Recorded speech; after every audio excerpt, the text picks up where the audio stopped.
Today in the grain market, corn was a little bit easier. The export sales did slip somewhat, putting a little pressure on the market. This cold snap also has slowed the ethanol production. So those are a couple of things just weighing the market and keeping it from really moving it higher.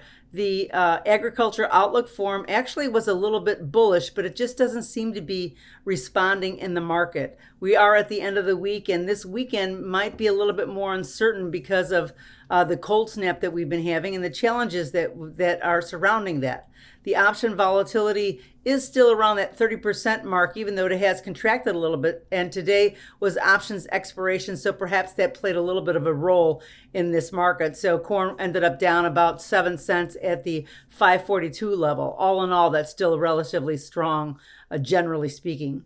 Now, soybeans did firm up as well. February remains consolidative somewhat. I think that the trade range was very small. Now, in Argentina, they had lower crop ratings.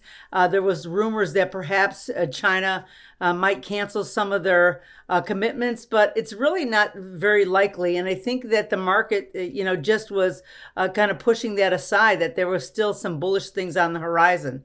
Now, we did know that the $14 strike did have a big open interest, and perhaps it was a little of the tail wagging the dog, and the market started to pull up a little bit that way. Now, we're still well within the channel that we have been in really almost for the entire month. But let's wait till Monday to see if when things start to settle in and all the numbers that we've gathered from the Agriculture Outlook Forum, we can kind of digest that into the market and maybe have a little bit better direction on where we're going to go for the final week of February.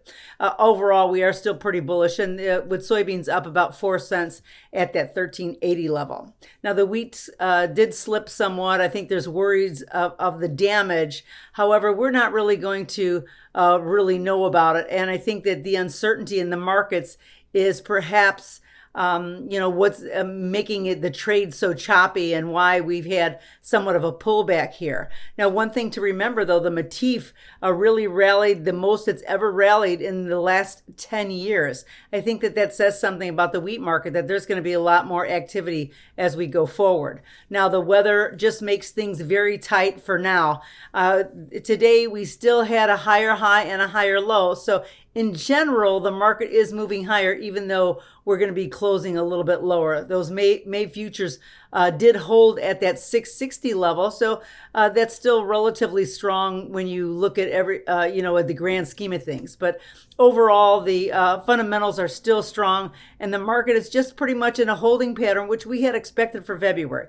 Let's see the last week of February, and we're going to have a full week next week. That might give us a little bit better idea on which way we're going from here.